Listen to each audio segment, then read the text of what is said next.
Probability का जो chapter था वो फिनिश किया था और उसके कई सारे क्वेश्चन मैंने करवाए थे। वो मेरे हिसाब से आप लोगों को देख लिए होंगे ना, अटेंड कर लिए होंगे।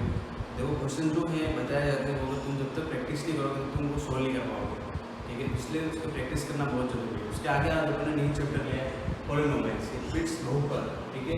बहुपद जो होता है, बहुपद के नाम से अपने को ध्यान में आता है बहुपद, है ना। मतलब अगर इसके फैक्टर किए जाए इस वर्ड के, दो भाग में डिवाइड कर दो, मीन्स क्या हो गया, बहुत सारे पद, ठीक है। बहुत सारे पद अगर कैसे, जैसे कोई इक्वेशन देखिए, या तो x है, ठीक है, या x प्लस 1 है, या x square plus x plus 1 है, या x cube plus x square plus x plus 1 है, ठीक है। ये तो हो गया देखो सिंगल, ये हो गया उसके बाद एक पद, ये द्विपद और ये त्रिपद, ठीक है। तो बहुपद का मतलब क्या माना जाता है, बहुपद यानी तो वर्ड से ही अपने को उसका हिंदी में ध्यान में आता है। बहुपद यानी क्या होता है, बहुत सारे पद, ठीक है। इसको इंग्लिश में क्या बोलते हैं, पॉलिनोमियल्स बोलते हैं, ठीक है। इसके जो प्रीवियस क्लास जो अपना थी 8th क्लास, उसमें जो एक आइडेंटिटीज होती है ना, सरल समीकरण,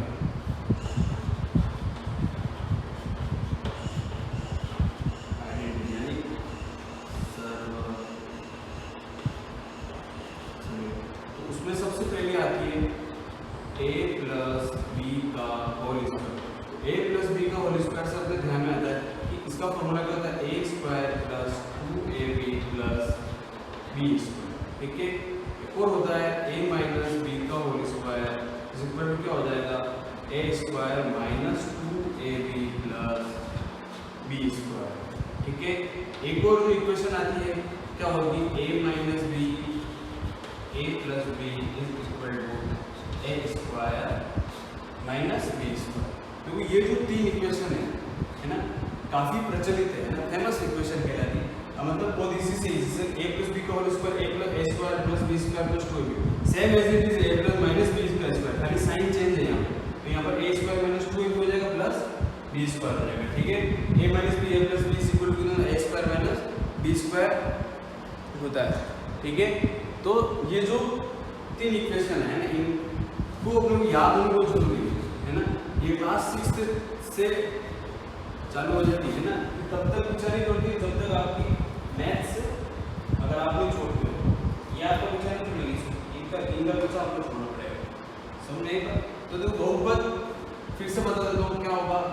एक तो x है, x प्लस 1 है, x square x plus 1, x cube x square x plus 1, ठीक है। बहुपद है बहुत सारे, इसमें बहुत सारे पद हैं, इसमें भी है, इसमें एक या एक से ये सिंगल, ये बहुपद नहीं, ठीक है। चलो समझ में आएगा। अब अपन आगे बढ़ते हैं। अब बहुपद के प्रकार, ठीक है, प्रकार है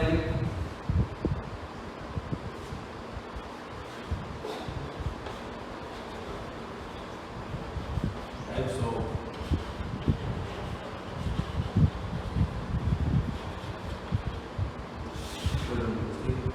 एक तो होता है लीनियर, एक होता है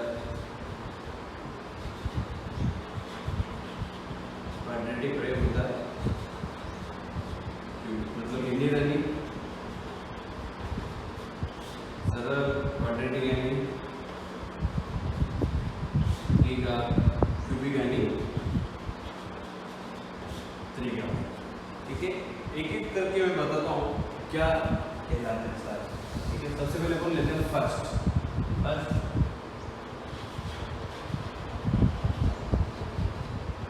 लीनियर,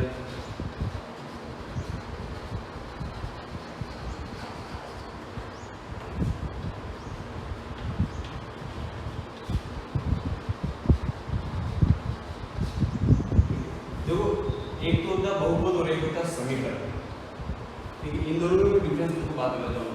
जैसे सरल बहुपद यानी कोई इक्वेशन है, वॉल्यूम इक्वेशन, x प्लस 1 है ना,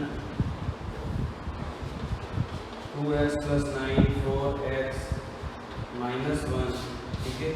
ये सारे क्या कहलाएंगे, सरल बहुपद कहलाएंगे। क्यों कहलाएंगे, ना तो इसमें x की पावर दे रखी है ना कुछ और चीज़ दे रखी है ना। अगर x की पावर अगर दी जाती है तो वो फिर द्विघात आ जाता है। क्यों आ जाता है? क्योंकि x की पावर कितनी है 2 है, यदि x की पावर 3 है तो वो क्यूबिक में आ जाएगा। ठीक है, यही इसका समझने का तरीका है ना।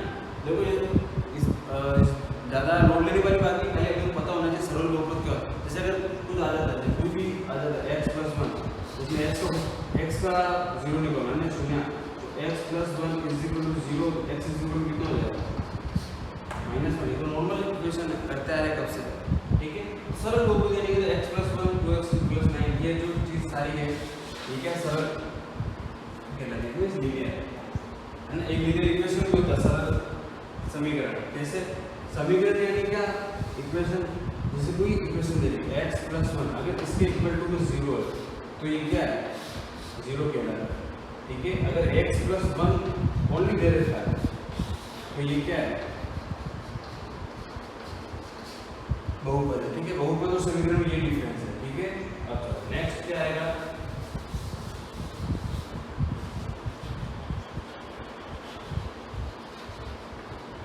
Quadratic.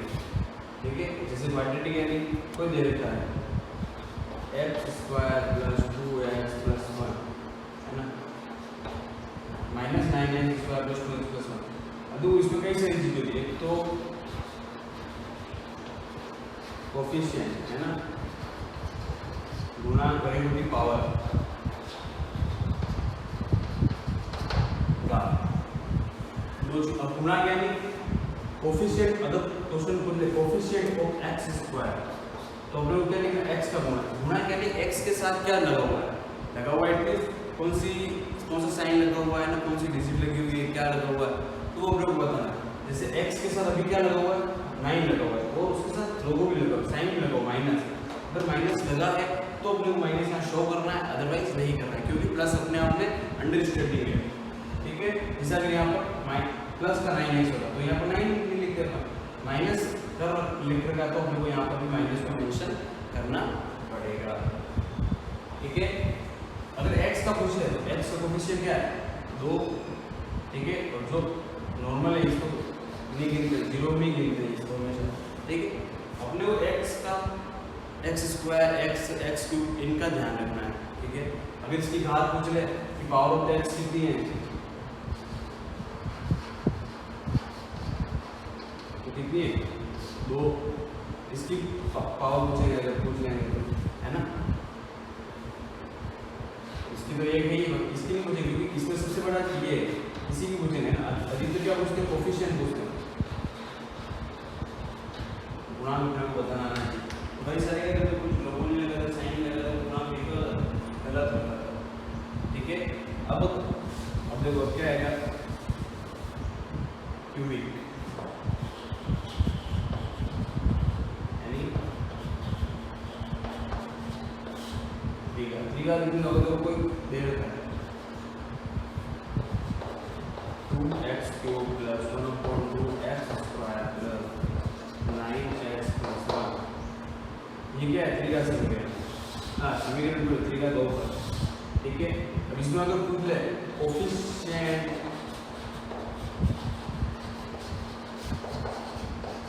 x³ coefficient of x³ कितना होगा 2x² का क्या है 1/2x का कितना है 9।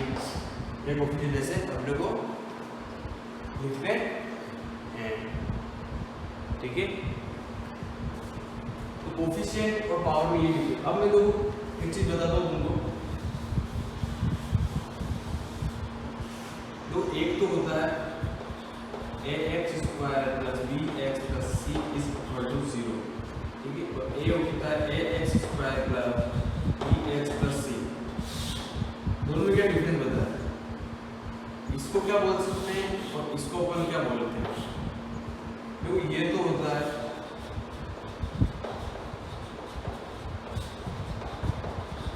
द्विघात समीकरण और ये होता है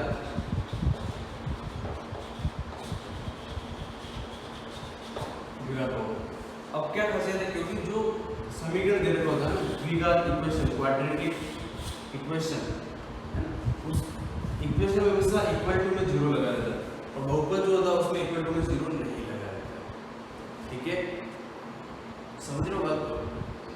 जो इक्वेशन और बहुपद दोनों में एक डिफरेंस है, ठीक है।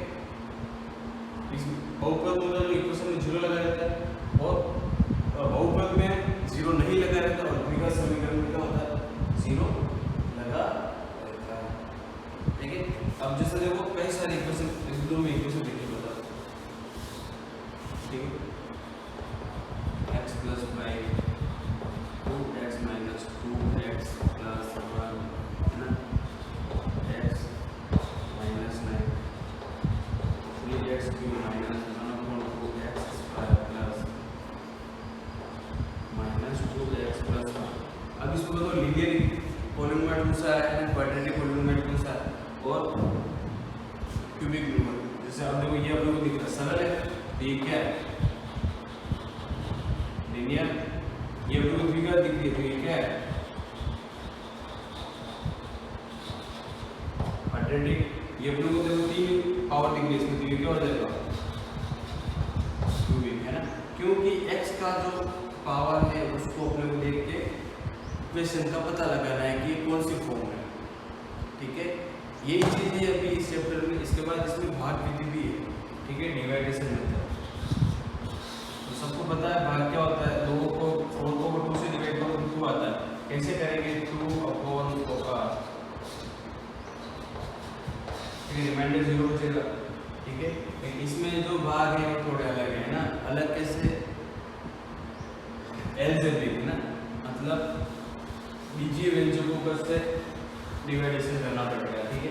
जैसे कोई इक्वेशन है ना x² - 2x + 1/x² + 1, इसको डिवाइडेशन करना, ठीक है। इसी पे आगे जो आगे हम जैसे जैसे पढ़ेंगे वैसे वैसे आगे अपने आते जाएंगे। अब बात आती है शून्य।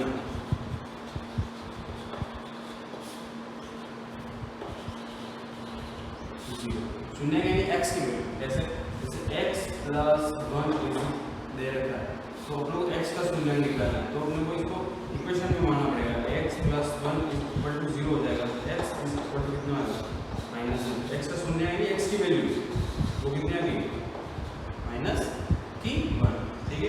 देखो जिस चीज का बनाना क्वेश्चन करते हैं जैसे सब लोग समझ में आता रहेगा। इसी प्रकार से जो 2.1 है उसमें कुछ खास नहीं रहेगा। ये चीज देखिए कि कोएफिशिएंट क्या है, किसके साथ क्या जुड़ा हुआ क्या नहीं जुड़ा हुआ, ठीक है। अगर तुमको कर सकते हो तो वो करने हैं, नहीं तो फिर अपन आगे देखेंगे, ठीक। अब जो पहला क्वेश्चन देगा तीनों व्यंजकों में कौन सा एक चर के बहुपद है ना, और कौन कौन से नहीं, कारण के साथ अपने उत्तर दीजिए। तो एक चर के बहुपद जैसे ये दे रखा है ना y + 3/y, ये एक चर का बहुपद है, कुछ है ही इसमें बात का हो गया, ठीक है। तो ऐसा हम लोग को आइडेंटिफाई करना है, ठीक है। ये हो जाएगा, अगर नहीं होगा तो अपन इसको नेक्स्ट क्लास में जरूर अटेंड करेंगे, 100% करेंगे, ठीक है।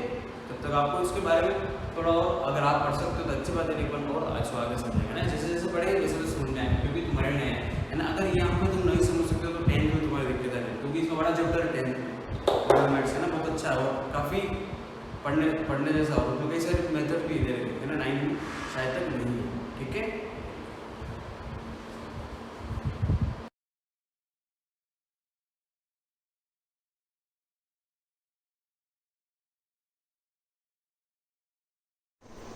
गुड मॉर्निंग क्लास 9, लेसन 4 का ये लास्ट पार्ट हम पढ़ने जा रहे हैं, ट्रूली ब्यूटीफुल माइंड का। हमने लास्ट वीडियो में ये देख लिया था, मैं हर वीडियो में प्रीवियस वीडियोस के बारे में बता दिया हूँ। हम आइंस्टाइन के बारे में पढ़ रहे हैं, आइंस्टाइन द जीनियस के बारे में पढ़ रहे हैं। हमने उनका चाइल्डहुड देखा कि कैसे उनको बचपन में ही टीचर से नेगलेक्टेड किया गया था। नेगलेक्टेड इन सेंस कि वो काफ़ी रूड बिहेवियर पर्सन थे, उनको ज़्यादा स्ट्रिक्टनेस नहीं अच्छी लगती थी, उनको ज़्यादा कह सकते हैं कि बाउंडेशंस अच्छी नहीं लगती थी। 15 इयर्स की एज में उन्होंने स्कूल ड्रॉप कर दिया, आगे जाके म्यूनिच में उन्होंने फर्दर स्टडीज़ की, फिर ज्यूरिच यूनिवर्सिटी में पढ़ने के लिए गए। वहाँ पर उनको एक लड़की मिली मिलेवा मैरी, जिससे उनको लव हुआ।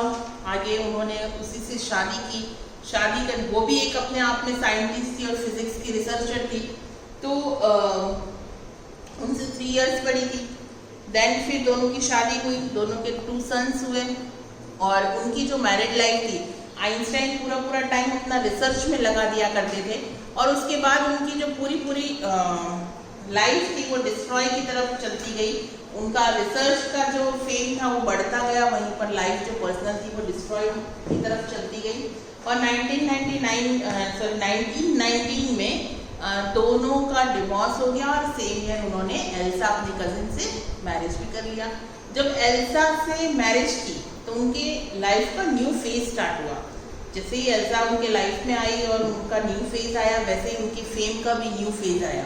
न्यू फेज इन सेंस कि उसके बाद से ही वो फेमस की राइजनेस पे चढ़ते गए, उसके बाद वो कभी भी नीचे नहीं उतरे। इस बीच उन्होंने रिलेटिविटी को लेकर, मास एंड एनर्जी को लेकर, उनके ग्रेविटिकल फोर्स को लेकर बहुत सारे रिसर्च उनके सामने आए और बहुत सारे साइंटिफिक फिगर से प्रूव भी हुआ कि उनके जितने रिसर्चेस हैं वो सही भी हैं। उनको नोबेल प्राइज मिला, 1921 में उनको नोबेल प्राइज मिला। उसके बाद वो अमेरिका वापस शिफ्ट हुए, वहाँ पर एक बहुत इम्पॉर्टेंट इंसिडेंट हुआ, वो था जापान की कंट्रीज जापान की सिटीज हिरोशिमा और नागासाकी पर अगस्त में 1945 पे एटॉमिक बॉम्ब का गिरना। 16 पॉइंट से हमें पढ़ना था। Einstein was deeply shaken by the extent of the destruction. This time he wrote a public missive to the United Nations. अब जब ये इंसिडेंट हुआ तो आइंस्टाइन जो थे वो अंदर तक हिल गए थे, क्योंकि वो जानते थे कि इस एटॉमिक बॉम्ब का जो बाद का असर है वो बहुत भयानक होने वाला है। इसलिए उन्होंने यूनाइटेड नेशंस को फिर से एक चिट्ठी लिखी। In it he proposed the formation of the world government. Unlike the letter to Roosevelt, this one made no impact. अब उन्होंने ये जो गवर्नमेंट ने जो किया उसके अपोज में एक लेटर लिखा था, लेकिन जैसा पहला इफेक्टफुल लेटर था उसके जस्ट अपोजिट इस लेटर का कोई भी इफेक्ट रूजवेल्ट पे नहीं पड़ा। This one made no impact. कोई भी असर नहीं हुआ। But over the next decade, Einstein got ever more involved in politics, agitating for an end to the arms build-up and using his popularity to campaign for peace and democracy. अब इस incident के बाद में Einstein ने थोड़ा politics में भी interest लेना स्टार्ट कर दिया था। और किस चीज़ को लेकर उन्होंने फोकस किया, वो था पीस और डेमोक्रेसी। पीस यानी शांति, क्योंकि उस दौरान जो थी वर्ल्ड वॉर छिड़ चुकी थी, तो ये वर्ल्ड वॉर का इंसिडेंट था। तो ये यहाँ पर फिर उन्होंने पॉलिटिक्स में एंट्री लेकर अपनी पॉपुलैरिटी का फायदा उठाया, जगह जगह कैंपेनिंग की, शांति वार्ता की या शांति को लेकर बढ़ावा दिया, डेमोक्रेसी को लेकर बढ़ावा दिया। When Einstein died in 1955, Einstein की डेथ कब हुई? 1955 में at the age of 76, वो 76 years के थे जब उनकी डेथ हुई। He was celebrated as a visionary and the world citizen as much as scientific genius. और जब उनकी डेथ हुई तब तक वो वर्ल्ड ओवर फेमस पर्सनालिटी बन चुके थे और उनको साइंस के लैंग्वेज में साइंटिफिक जीनियस कहा जाने लग गया। तो ये एक हमने आइंस्टाइन की पूरी चाइल्डहुड से लेकर उनके यंग एज से लेकर उनके डेथ तक की पूरी लाइफ हिस्ट्री स्टडी की। अब ये हमारा लेसन यहाँ फिनिश हो रहा है। इसके बाद आपको क्वेश्चन आंसर्स कर लेने हैं और 4th और 5th एक्टिविटी अगर कंपोजिशन की है तो वो भी आपको अपने नोटबुक में करनी है। क्वेश्चंस के आंसर काफ़ी इजी हैं और आपको बुक के ही इन पॉइंट्स में आसानी से मिल भी जाएंगे, तो वर्क कर लीजिएगा। नेक्स्ट वीडियो में हम नेक्स्ट चैप्टर के साथ फिर से प्रेजेंट होंगे। Thank you.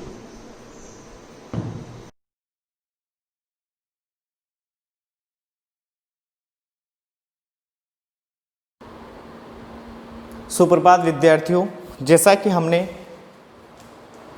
कबीर के बारे में अध्ययन किया था, कबीर के जीवन परिचय, कबीर जी के कुछ साखी के बारे में अध्ययन किया था और हमारे पाठ्य पुस्तक कक्षा 9th की बुक में शबद नाम से 2 पद दिए गए हैं, जिसमें यहाँ पहला पद है जिसमें क्या कहा गया है उसके बारे में हम वर्णन करेंगे। मोको, यहाँ शब्दार्थ पहला पद पढ़ लेते हैं। मोको कहाँ ढूंढे बंदे मैं तो तेरे पास में, ना मैं देवल ना मैं मस्जिद, ना काबे के लाश में, ना तो कोने क्रिया कर्म में, नहीं योग वैराग में, खोजी होय तो तुरते मिलियो पल भर की तलाश में, कहे कबीर सुनो भई साधो सब श्वासों की श्वास में। मोको अर्थात मुझे, शब्दार्थ देख लेना। मोको का अर्थ है मुझे, ढूंढे में ढूंढना,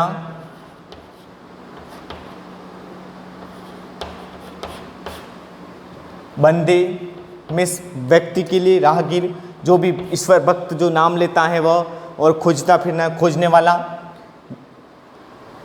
देवल में मंदिर,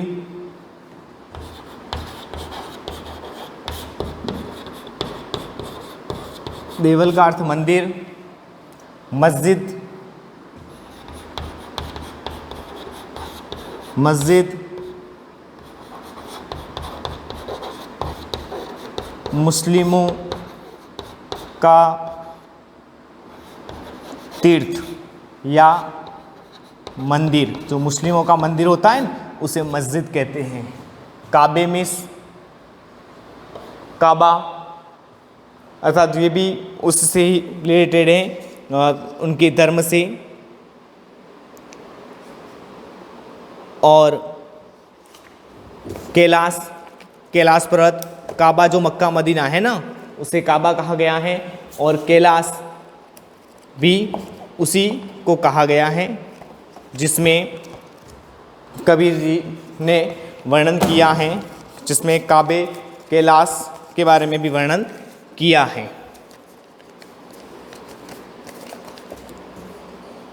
यहाँ कोने किसी प्रकार के क्रियाकर्म, जो क्रियाकर्म करते हैं विभिन्न प्रकार के, योग वैराग्य, वैराग्य धारण करना, योग करना, और खोजिए खोजना, तुरते में तुरंत, तुरते तुरते, तुरते का अर्थ है तुरंत, मिलिहो मिलना,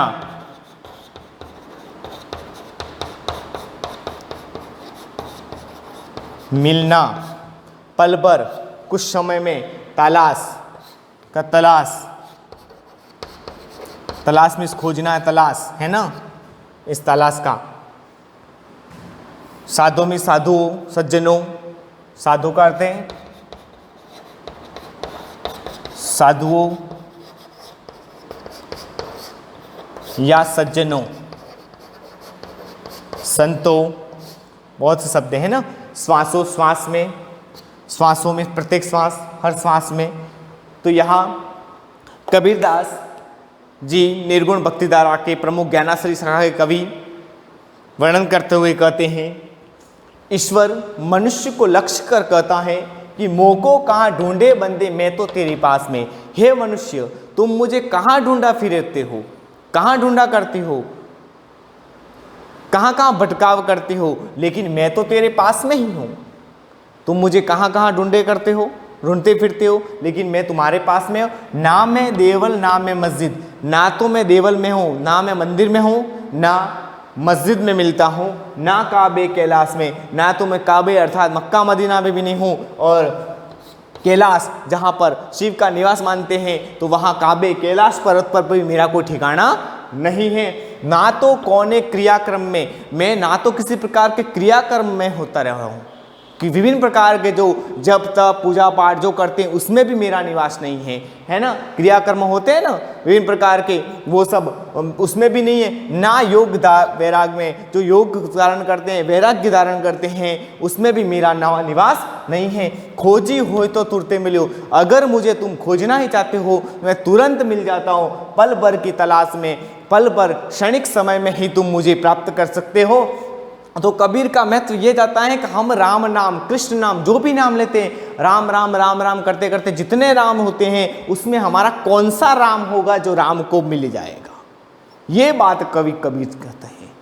कि हम जब नाम का महत्व देते हैं, नाम को जपते हैं, कार्यों को करते हैं, समाज में अच्छा कार्य करते हैं, सब कुछ करते हैं, तो जो कार्य कौन, हमारे अंतरात्मा में जो ईश्वर निवास करता है, हम अंतरात्मा में जो कोई कार्य करता है, चोर चोरी करे तो उससे पहले मन में होगा नहीं करनी चाहिए, लेकिन फिर भी करता है, तो वो बात की। लेकिन प्रथम बार जब हमारे हृदय में विचार उठता है, वह विचार यही होता है कि वह ईश्वर का विचार होता है, हमारा विचार नहीं होता। खोजी हो तो तुरंत मिलियो, तुम मुझे खोजना चाहते हो तो मैं तुरंत मिल जाऊंगा, पल भर की तलाश में, कुछ क्षणिक समय में तुम्हें मुझे प्राप्त कर सकते हो।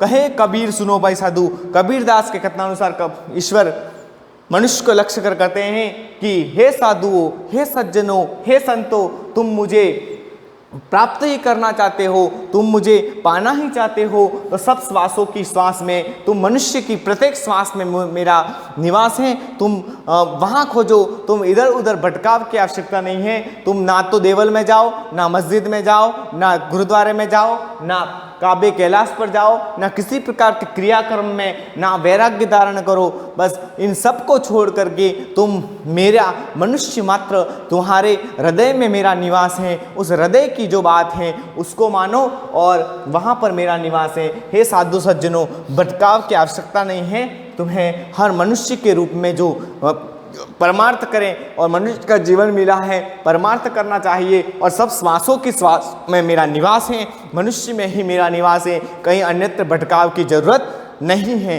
इस प्रकार कबीरदास कहते हैं कि हमें ईश्वर को अन्यत्र ढूंढने की अपेक्षा कहाँ पर, हमारे हृदय में ढूंढना चाहिए। पहला विशेष पॉइंट यही होगा, विशेष पॉइंट पहला यही होगा, विशेष जिसमें भटकाव को महत्व न दिया गया है, भटकाव से बचना चाहिए, है ना। हम ईश्वर को यहाँ ढूंढते हैं, भटकाव से बचना,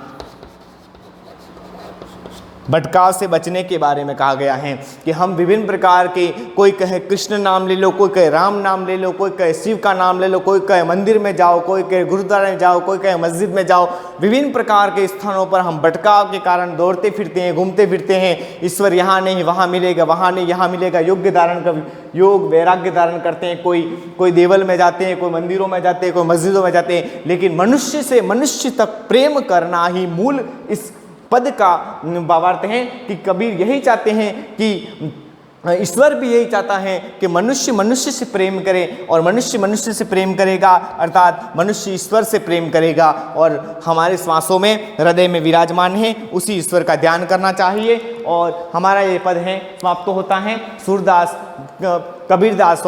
कबीर हैं जो कि निर्गुण गानश्री शाखा के कवि हैं, और इस पद में जो ईश्वर के प्रति जो भाव व्यक्त किया गया है, ईश्वर कहाँ बसा हुआ है, इसके बारे में जो अध्ययन किया गया है उसका हमें ध्यान रखना है। इस प्रकार धन्यवाद।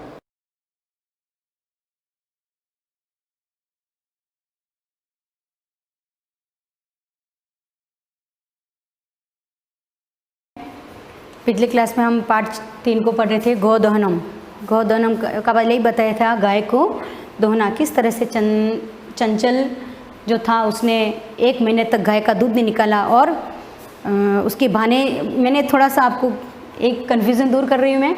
ये त्रिशत सेट त्रिशत आया था ना, मैंने 30 बताया था, वो थोड़ा गलत था।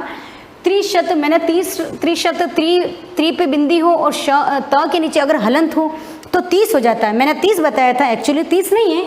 त्रिशत, शत का मतलब नीचे हलंत नहीं है, खाली शत का मतलब 100, और त्रि का मतलब 3 या 300 होगा। मैंने आपको 30 बताया था, यहाँ पर थोड़ा कन्फ्यूज़न दूर कर रही हूँ मैं।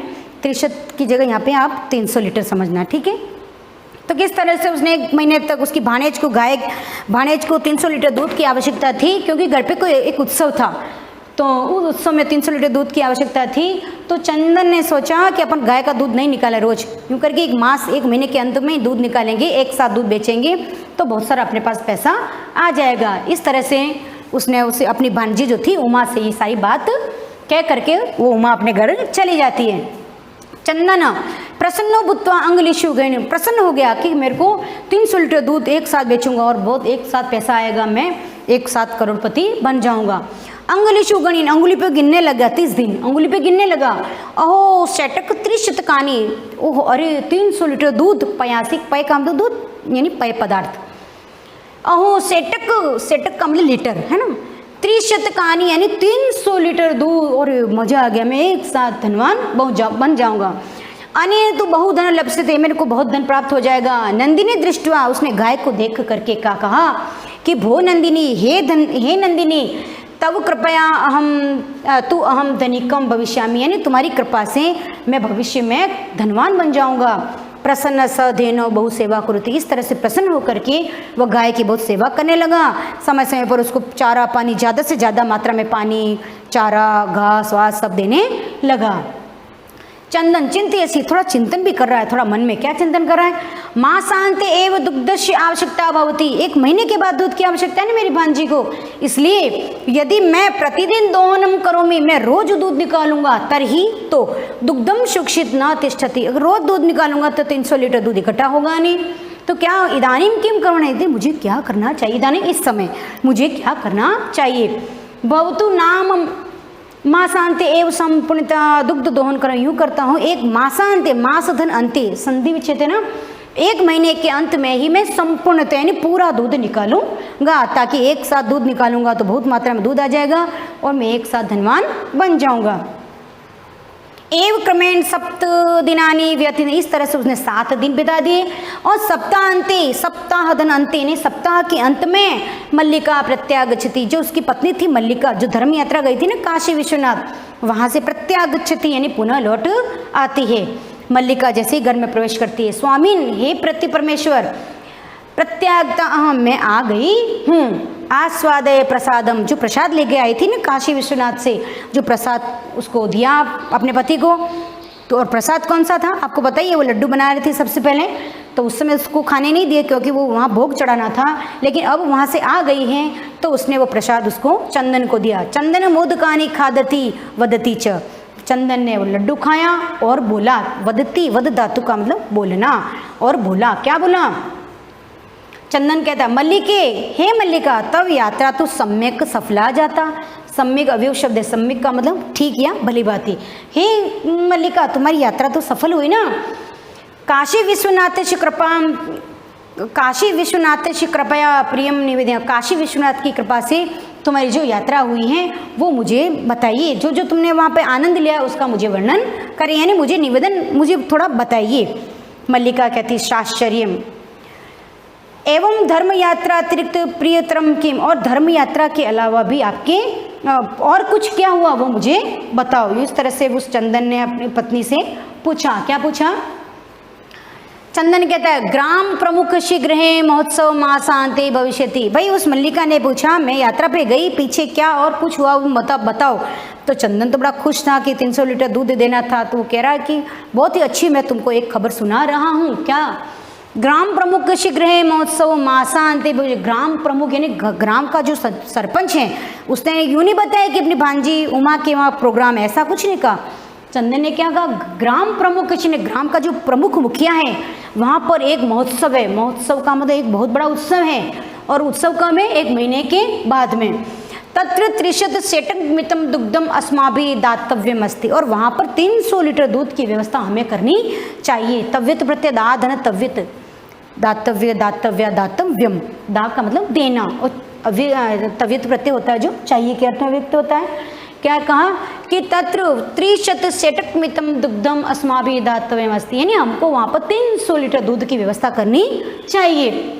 मल्लिका ने कहा किंतु एतावन मात्र दुग्धम कुतुम प्राप्स्याम, इतना दूध हम कहाँ से प्राप्त करेंगे, 300 लीटर दूध की व्यवस्था हम कैसे करेंगे, ऐसा उस मल्लिका ने चंदन को कहा। चंदन क्या कहता है? विचारे मल्लिके, विचार करो मल्लिका, सोचो, ये इस व्यवस्था तो हम कर सकते हैं। प्रतिदिनम दोहनम कृत्वा दुग्धम स्थापयाम, हम रोज दूध इकट्ठा कर, अगर रोज दूध इकट्ठा करेंगे चेत तत् सुरक्षित न तिष्ठित, अगर रोज गाय का दूध निकालेंगे तो वो कभी सुरक्षित नहीं रहेगा। अगर रोज का रोज 10, 20, 30 लीटर का रोज का दूध होता है तो रोज वो या तो दूध बाजार में बिक जाएगा या फिर घर में ही छाछ वगैरह फेरेंगे, ख़त्म हो जाएगा। तो इतना 300 लीटर दूध एक साथ हम इकट्ठा नहीं कर पाएंगे, इसलिए अतएव इसलिए ही दुग्ध दोहन न क्रियते। अब यूँ करें, अब गाय का दूध निकाले ही नहीं, 1 महीने तक गाय का दूध निकाले ही नहीं। उत्सव दिन है, जो उत्सव का दिन है उसी दिन ही समग्र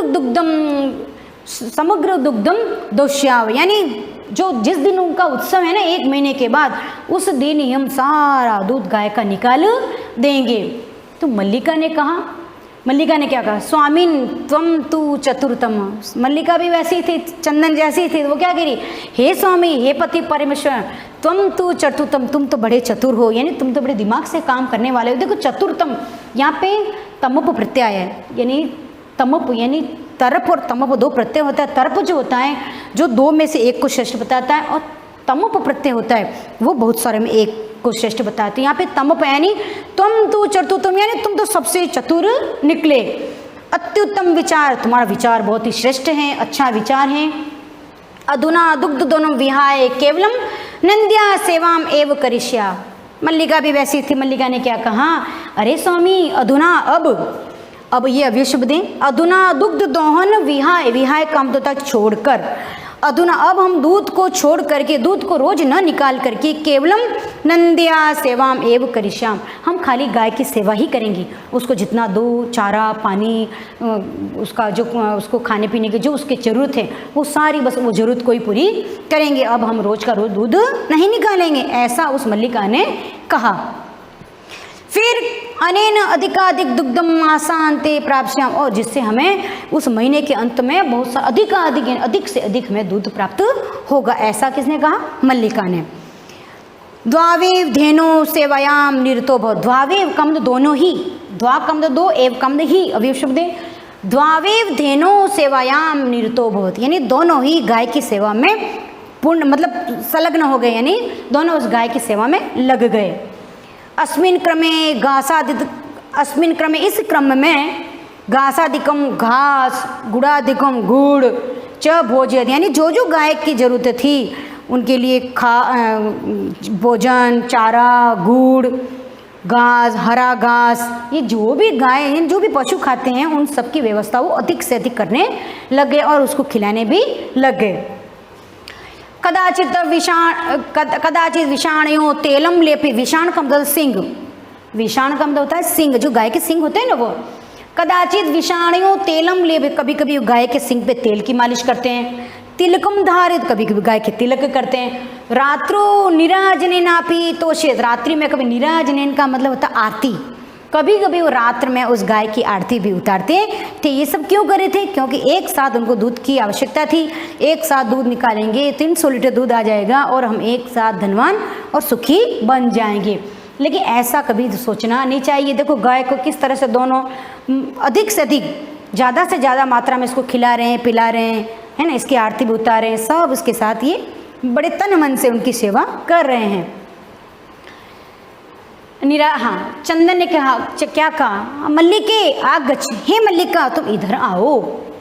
कुंभकारम प्रति चलाओ। कुंभकार का मतलब कुम्हार, जिसको बोलते हैं पॉटर, बोलते हैं इंग्लिश में। पॉटर का मतलब कुम्हार, और कुंभकारम संस्कृत में बोलते हैं। तो क्या कहा उस चंदन ने, हे मल्लिके तुम इधर आओ। कुंभकार प्रति चला, हम कुंभकार के घर चलते हैं ना, कुंभकार यानी कुम्हार के घर चलते हैं। क्यों, दुग्धार्थम पात्र प्रबंधो अपि करणीय, यानी दूध के लिए पात्र का प्रबंध करना चाहिए। पात्र का मतलब था बर्तन। भाई दूध निकालेंगे 300 लीटर दूध होगा, तो 300 लीटर दूध को भरने के लिए साधन तो चाहिए ना, इतना कोई घड़ा वड़ा तो होगा नहीं। तो कुंभार के वहाँ जाएं, बड़े बड़े मटके, ऐसा जो भी साधन है वो बना करके लाएं। पात्र प्रबंधो अपि करणीय, यानी कुम्हार के घर जाएं और वहाँ पर दूध निकालने के लिए उस बर्तन की व्यवस्था हमें करनी चाहिए। तो करणीय प्रत्यय आया, क्री धातु अनियर प्रत्यय, और अनियर प्रत्यय होता है वो चाहिए के अर्थ में। तव्यत भी बताया था मैंने, अभी आया था। तव्यत और अनियर प्रत्यय जो हैं वो हमेशा चाहिए के अर्थ में प्रयुक्त होते हैं। क्री धातु धन अनियर, करणीय, करना चाहिए। पुल्लिंग के लिए करणी लगता है, स्त्रीलिंग के लिए करणीया, और नपुंसकलिंग के लिए लगता है करणीयम, है ना। तो मैं अपनी ग्रामर बाद में पढ़ेंगे, लेकिन एक बार मैं इस गद्यांश में जो आ रही, कथा में जो आ रही है वो मैं आपको बता रही हूँ ताकि आपके ध्यान में रहे। दोनों उस बर्तन की व्यवस्था करने के लिए कुम्हार के वहाँ चलते हैं। द्वावे निर्गतो, निर्गतो का मतलब निकल जाते हैं, ऐसे दोनों बात करते हुए वहाँ से निकल जाते हैं। फिर चतुर्थ दृश्य प्रारंभ हो जाता है। क्या कहते हैं, कुम्हार के घर पहुँचे और क्या कहा, घट रचनायाम लीनम गायती। कुम्हार तो घड़े की रचना कर रहा था, यानी घड़े बना रहा था, और बड़ा तन मन से, मन में गीत गाता हुआ, गुनगुनाता हुआ वो मटके को बना रहा था। क्या कह रहा था, उसके मन में एक गाना चल रहा था, यानी गुनगुना रहा था, एक लाइन गुनगुना रहा था। क्या गुनगुना था देखो, ज्ञात्वापि जीविका हेतो रचयामि घटान हम जीवनम भंगुरम सर्वो यथे मत्ति का घटो। बहुत ही सुंदर लाइन जो हमारे जीवन पर भी लागू होती है।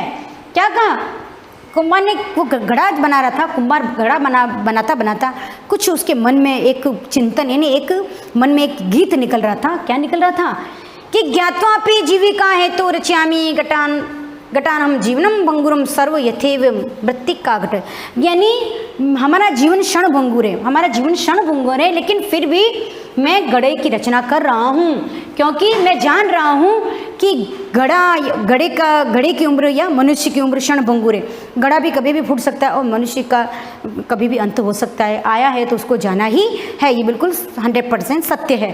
तो क्या कहना है कि मैं जान रहा हूँ घड़े की उम्र कम है और मनुष्य की उम्र कम है, लेकिन फिर भी मैं घड़े की रचना कर रहा हूँ। क्यों कर रहा हूँ? क्योंकि मेरा दैनिक कार्य, ये मेरा रोज का काम है, और ये रोज का काम है तो करना ही पड़ता। अगर यूँ सोचें घड़े फूट जाएंगे तो वो घड़े का निर्माण ही नहीं कर पाएगा और उसकी जीविका भी नहीं चलेगी। और मनुष्य भी ऐसा सोच लें कि मेरे को मरना ही है, मैं कोई काम धंधा नहीं करूँ, ऐसे सुस्त बैठा रहूँ, आलसी बैठा रहूँ, तो उसका जीवन कभी भी चलेगा नहीं, और वो ऐसा कैसा ऐसे बिल्कुल गरीबाई में, बिल्कुल नई के रूप में, वो मनुष्य एक पशु के रूप में उसका जीवन समाप्त हो जाएगा। तो वो कुंभकार एक गीत गा रहा था कि मेरा जीवन या घड़े का जीवन बिल्कुल क्षणभंगुर है, बहुत कुछ कम दिनों का है, लेकिन फिर भी मैं घड़े का निर्माण कर रहा हूँ। क्यों कर रहा हूँ? क्योंकि जीविका चलाने के लिए।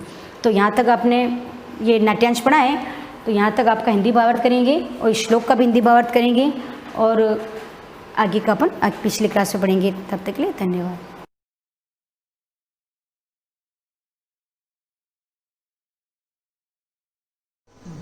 क्लास 9 टिश्यूज़ के साथ आज पार्ट 7 पढ़ेंगे हम। लास्ट पार्ट में मैंने आपको मेरिस्टेमेटिक टिश्यूज़ के बारे में बताया था, जिसमें से हमारा परमानेंट टिश्यू आज स्टार्ट होगा। उससे पहले एक लाइन ले दी थी, कुछ वायरस फ्री प्लांट।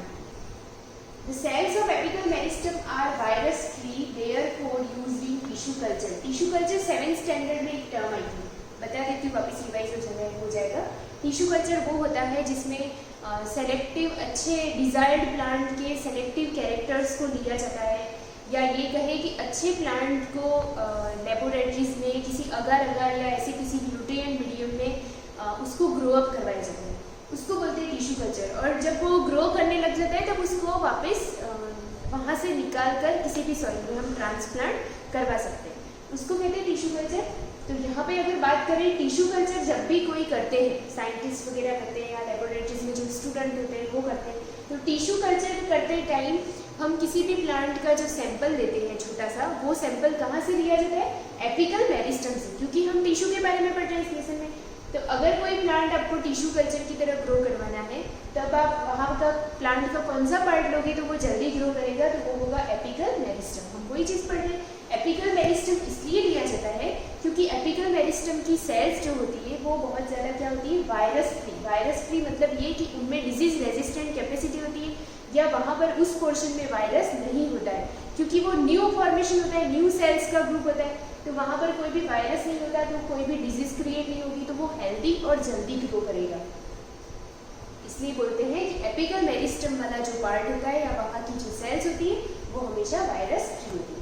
ठीक है, अब आपका शुरू होता है परमानेंट टिश्यू। हम टिश्यूज का, प्लांट टिश्यू का सेकेंड पार्ट स्टार्ट करने जा रहे हैं। Some cells formed by meristematic tissues loss their ability to divide and become differentiated to perform a particular function. कभी कभी क्या होता है कि some cells formed by meristematic tissue, कुछ सेल्स जो कि मेरिस्टेमेटिक टिश्यूज से बने हुए हैं, उनमें ये एबिलिटी क्या हो जाती है? लॉस हो जाती है, and become differentiated to perform a particular function. This specialised और differentiated cell form permanent tissue, और यही सेल बाद में क्या बना देते हैं? Permanent tissue. उनके वर्क के अकॉर्डिंग उनका जो फंक्शन होगा वैसे उस हिसाब से। In other words the cell which have lost the power of division having attained their defined form, size and shape form permanent tissue. आप यहाँ से अंडरलाइन करो, इन अदर वर्ड्स से, यहाँ से कर देना। The cells which have lost the power of division, वो सेल जो अपने डिवीजन की पावर खो चुकी होती है, having attained their defined form, वो अपना एक फिक्स शेप, साइज और फॉर्म बना देते हैं, और पूरा मिल के जो बंच बनता है, ग्रुप ऑफ सेल, उसको कहते हैं permanent tissues. The process of taking up a defined shape size structure and function is called differentiation. इसी को बोलते हैं डिफरेंशिएशन। इसका मीनिंग होता है हिंदी विभेदन। मेरिस्टेमेटिक टिश्यूज यहाँ पे एरो करके बताया, डिवीजन एंड डिफरेंशिएशन। फिर इससे क्या बनेगा, सिंपल परमानेंट टिश्यू और अदर कॉम्प्लेक्स परमानेंट टिश्यू। ये सारी चीजें जो है ना वो आपकी टेबल में आ गई है। हमने जो प्लांट टिश्यूज का क्लासिफिकेशन चार्ट स्टार्ट किया था टेबल के नीचे, जो आपने बना के रखा है अपनी नोटबुक में, तो वो जो वहाँ से शुरू था वही चीज़ हम डिटेल में पढ़ रहे हैं, एक्सप्लेनेशन पढ़ रहे हैं। सिंपल टिश्यूज क्या होंगे और परमानेंट क्या होंगे। उससे पहले डेफिनेशन है, those group of living or dead cell, the cell of which have lost the capacity of divide and which are situated at a specific place. Those group of living or dead cell, living और dead both cell का जो group होता है जिनके अंदर divide होने की capacity नहीं होती है, वही तो होते हैं परमानेंट टिश्यू जिनमें डिवीजन की कैपेसिटी खत्म हो जाती है। Divide and which are situated at a specific place, और वो पर्टिकुलर एक स्पेसिफिक प्लेस पर सिचुएटेड होते हैं। After getting differentiated to perform a particular function are called permanent tissue. ये किसकी डेफिनेशन हो गई पूरी, परमानेंट टिश्यू की। वो सेल्स जिनमें डिफरेंशिएशन या जिनमें डिवीजन होने की कैपेसिटी खत्म हो चुकी है, वो अपने पर्टिकुलर एक पोजीशन पे सिचुएटेड हो चुके हैं और उनका एक स्पेसिफिक फंक्शन भी डिसाइड हो चुका है, पर्टिकुलर फंक्शन।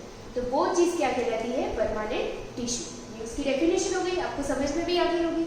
जिनमें डिवीजन की कैपेसिटी नहीं है वो होते हैं, और उनका पर्टिकुलर फंक्शन और उनका शेप, साइज और सिचुएशन यानी लोकेशन दोनों हमेशा फिक्स हो जाते हैं, डिफाइनेड, वो कहलाते हैं परमानेंट टिश्यू। परमानेंट नाम से ही क्लियर है, परमानेंट हो जाते हैं, ठीक है। परमानेंट टिश्यू के कैरेक्टरिस्टिक क्या है, features. The cells of permanent tissue may be thin और थिक वॉल्ड। ये तो या तो थिन भी हो सकती है या थिक वॉल्ड भी हो सकती है, यानी इनकी जो वॉल होगी वो पतली या मोटी हो सकती है। The cells have undergone differentiation and have assumed defined shape, size and function. आपको परमानेंट टिश्यू की डेफिनेशन लिखनी है ये वाली, और ये लिखने के बाद आप लिखोगे कैरेक्टरिस्टिक ऑफ परमानेंट टिश्यू।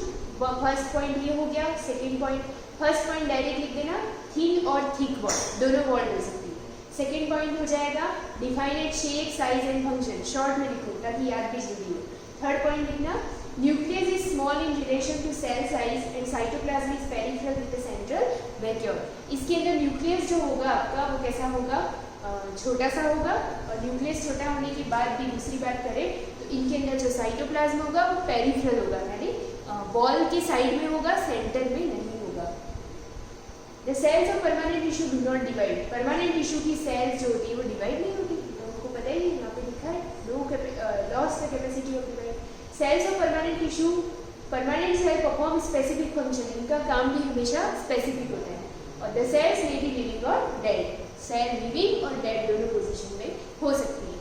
तो मैं ये भी कह सकती हूँ कि अगर आप ये पॉइंट्स ये लर्न कर लेते हो तो डेफिनेशन ऑटोमेटिकली बन जाएगी। ये सारे वर्ड्स से, ये सारे वर्ड्स कहीं ना कहीं इस डेफिनेशन में इंक्लूड हो रहे हैं। तो आप ये डेफिनेशन लर्न करो या फिर ये पॉइंट लर्न करो, एक ही बात है, ठीक है। अब है मेरिस्टेमेटिक टिश्यूज और परमानेंट टिश्यू में बेसिक डिफरेंस, क्योंकि हम दो चीज़ पढ़ ली हमने, मेरिस्टेमेटिक टिश्यू पढ़ लिया और परमानेंट टिश्यू पढ़ने जा रहे हैं, या आधा इसको भी पढ़ लिया, तो हम डिफरेंस देख लेते हैं कि दोनों में अंतर क्या है। The cells of meristematic tissues are small, isodiametric and undifferentiated.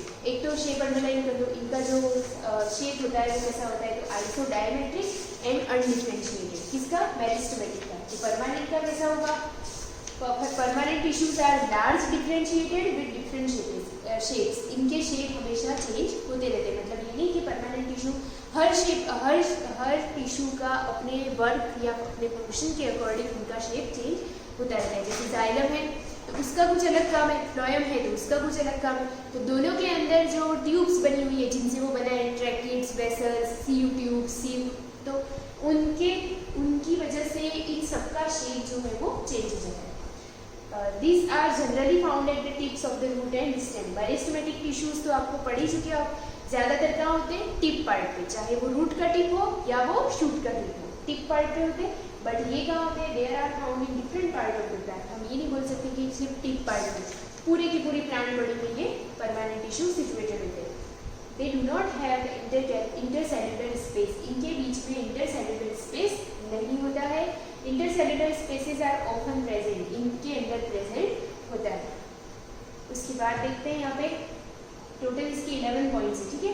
In such type of tissues cell wall is thin, meristematic tissues में सेल वॉल थिन होती है, इसकी थिक होती है, इस सेल अंदर को रेगुलर डिवीजन बार बार डिवीजन होता है, इसमें नॉर्मली डिवाइड नहीं होता।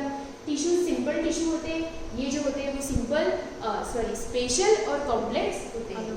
मेटाबॉलिक रेट इज हाई, इसकी मेटाबॉलिक रेट हाई होती है, इसकी मेटाबॉलिक रेट जो होती है वो कंपैरेटिवली स्लो होती है इसके कंपेरिजन। कौन है ये परमानेंट टिश्यू है, ये वाला मेरिस्टेमेटिक टिश्यू है, इनके कंपैरिजन में इसकी जो मेटाबॉलिक रेट होती है वो कंपैरेटिवली स्लो होती है। तो मैंने आज आपको नए ग्रुप से ऐड कर दिया है ना, इसके अंदर वैक्यूल की कमी होती है मेरिस्टेमेटिक टिश्यू में, जबकि इनके अंदर वैक्यूल जो होती है वो बहुत ही लार्ज से ऐड कर दिया जो जिस number cells of this tissues do not have crystal and other inclusion. इनके अंदर मेरिस्टेमेटिक टिश्यूज में कोई भी क्रिस्टल और इंक्लूजन नहीं होता है, और इनके अंदर परमानेंट टिश्यू में क्रिस्टल और इंक्लूजन हो सकता है, मेन है, ठीक है।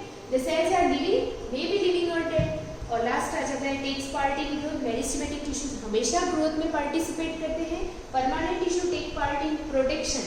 परमानेंट टिश्यू की बात करो, जैसे कॉर्क सेल हो जाती है, बार्क सेल हो जाती है, तो वो डेड है पर फिर भी वो क्या कर रही है, प्रोटेक्शन प्रोवाइड कर रही है ना, वो ग्रोथ में रोल नहीं निभा रही है अपना। तो यहाँ पे ये सिर्फ क्या करवाते हैं, ग्रोथ करवाते हैं मेरिस्टेमेटिक टिश्यूज में, जबकि परमानेंट टिश्यूज जो होते हैं वो प्रोटेक्शन में, फोटोसिंथेसिस में, ट्रांसपोर्टेशन में और स्टोरेज में सारी जगहों में काम आती है। जैसे प्रोटेक्शन में काम आएगी बार्क सेल जो कि डेड होती है पर प्रोटेक्ट करती है, फोटोसिंथेसिस में काम आएंगे जैसे मीजोफिल वगैरह जो लीफ में होते हैं, ट्रांसपोर्टेशन में जैसे जाइलम और फ्लोएम होते हैं जो पानी यानी वाटर और फूड को ट्रांसपोर्ट करवाते हैं वाटर को प्लांट बॉडी में, और इस तरह से स्टोरेज, फूड का स्टोरेज करने में भी परमानेंट टिश्यूज का इंपॉर्टेंट रोल होता है। तो आई थिंक आपको इस टेबल से क्लियरली समझ में आ गया होगा कि मेरिस्टेमेटिक टिश्यूज और परमानेंट टिश्यू में बहुत सारे डिफरेंसेस होते हैं जो कि हमने यहाँ टेबल से क्लियर कर दी। अब यहाँ पे दे रखी है एक्टिविटी 6.2 टू ऑब्जर्व वेरियस। आपको ये टेबल बनानी है, ठीक है, ये आपका होमवर्क है आज का कि या तो आप डेफिनेशन लिखो या परमानेंट टिश्यू की कैरेक्टरिस्टिक लिखो, या दोनों को ऑब्लिक करके भी लिख सकते हो, और दूसरी बार आप ये टेबल बनाओगे दोनों के डिफरेंस में। अब एक्टिविटी है जो कि आपको कभी भी नहीं उतारनी, नोट्स में एक्टिविटी उतारने की जरूरत नहीं है, हम खाली इसको रीड कर लेते हैं। Various type of permanent tissue, अगर आपको किसी सेक्शन, किसी स्टेम के सेक्शन में देखना है तो आपको स्टेम का सेक्शन लेना पड़ेगा, उसमें वही सारी चीज़ें जो हर बार लेते हैं हम, जैसे young dicot stem, razor blade उसको कट करने के लिए, ग्लास स्लाइड उस पर रखने के लिए, कवर स्लिप उसको कवर करने के लिए, सेफ्रेलिन उसको स्टेनिंग करने के लिए, ग्लिसरीन उसको माउंट करने के लिए, और माइक्रोस्कोप उसको ऑब्जर्व करने के लिए।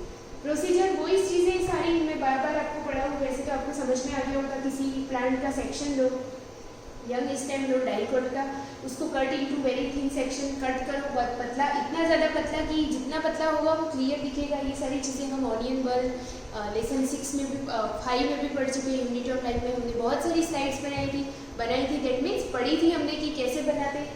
तो वेरी थिन सेक्शन लो, take the help of your teacher, do this, ठीक है। शार्प रेजर से लोगे तो वो थिन आएगा, उसको स्टेन करो विथ सेपरेटिंग ताकि वो कलर्ड आ जाए उस पर। Put one neatly cut and stain section on a clean glass slide and put a drop of glycerine over it.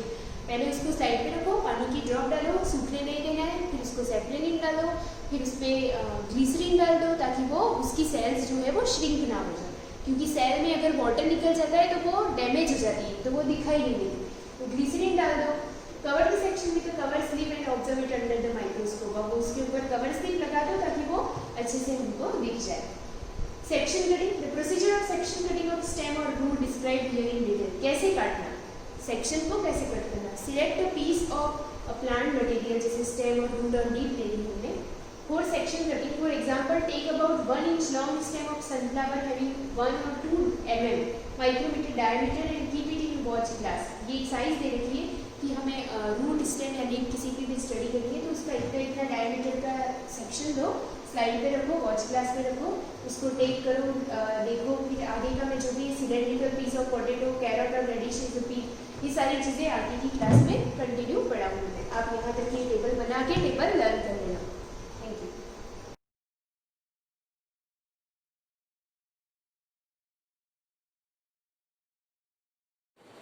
Good morning students.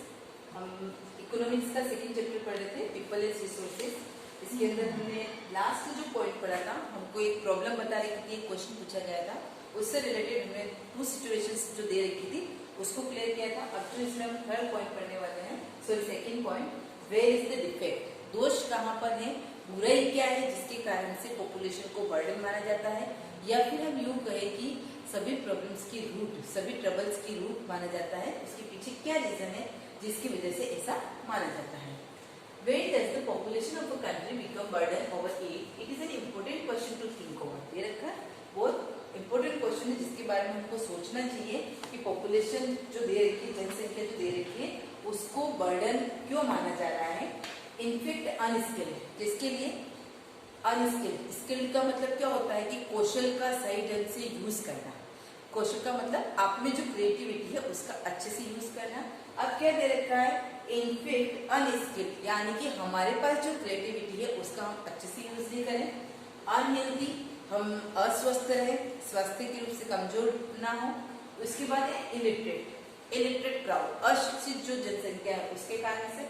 No doubt a burden on its native land, क्या दे रखा है, इसमें कोई doubt नहीं, a burden on its native land. हम अपने मातृभूमि के ऊपर हम ये नहीं कह सकते कि नेटिव लैंड का मतलब जो आपकी जन्मभूमि है, जहाँ पर आपका जन्म हुआ, उसके लिए आप बर्डन नहीं हो, लेकिन इन सभी कारणों की वजह से जनसंख्या को क्या माना जाता है, एक बर्डन माना जाता है। अगर सभी लोग क्या हो जाए, स्किल्ड रूप से वर्क करें, हेल्थी हो जाए, लिटरेट हो जाए, तो किसी भी प्रकार की कोई भी प्रॉब्लम्स हमको फेस नहीं करनी पड़ती है।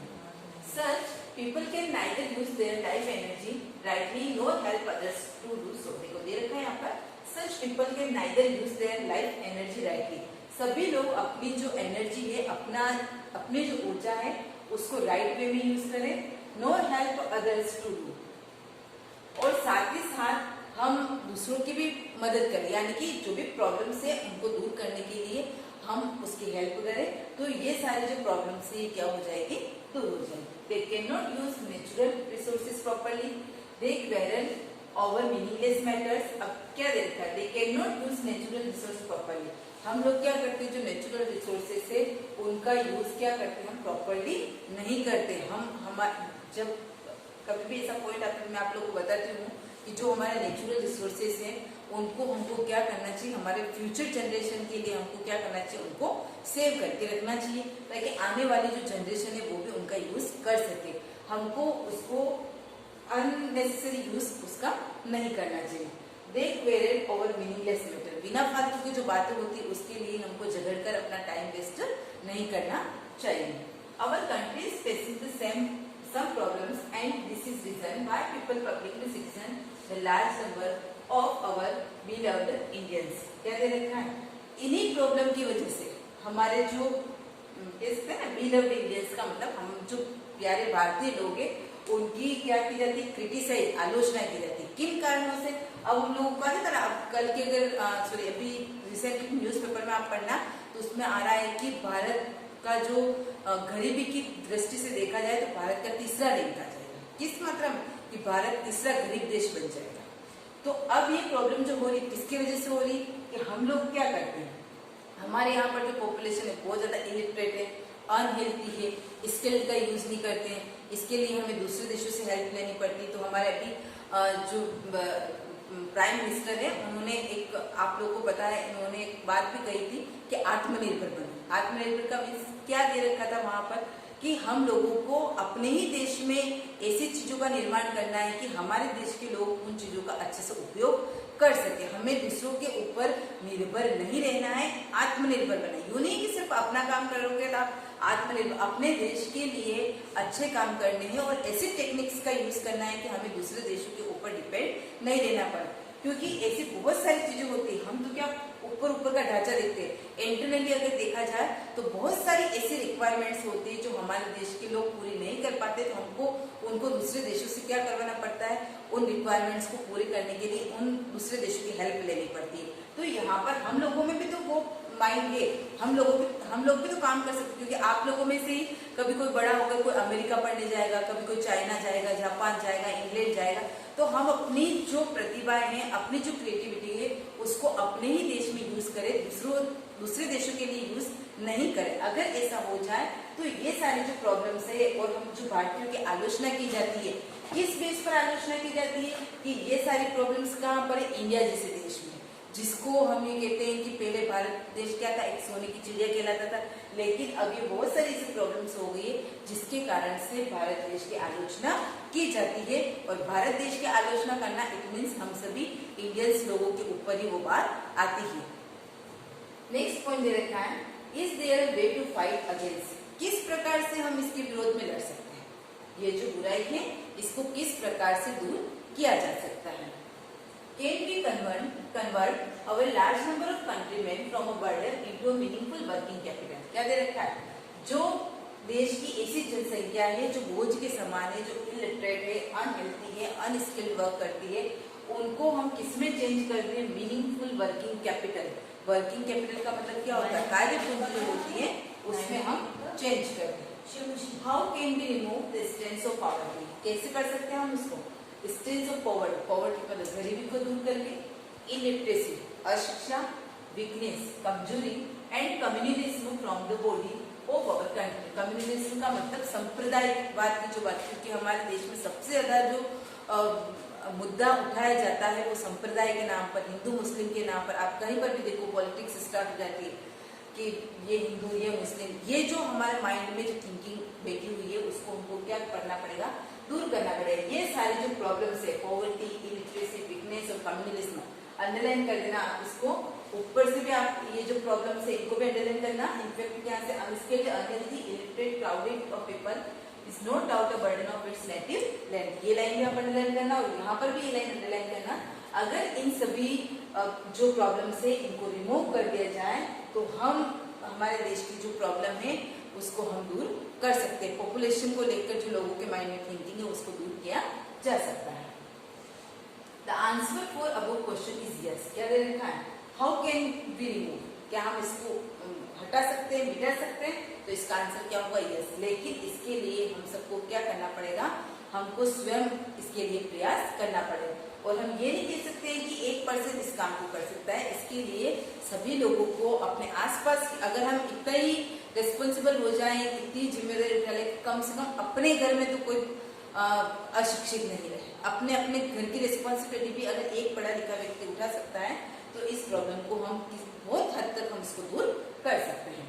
हाउ, कैसे दे रखा है इसमें, through the investment in human resource in the field of education, training, medical care, it is, क्या दे रखा है, इन्वेस्टमेंट करना पड़ेगा। कोई भी आप बिजनेस स्टार्ट करते हो तो उसमें आपको इन्वेस्टमेंट करना पड़ता है, नहीं करना पड़ता। तो यहाँ पर भी जो ह्यूमन रिसोर्स है, जो मानवीय स्रोत है, उनको अपने को क्या करना पड़ेगा, इन्वेस्टमेंट करना पड़ेगा। किसमें, एजुकेशन में, ट्रेनिंग में, मेडिकल में, इन सब में।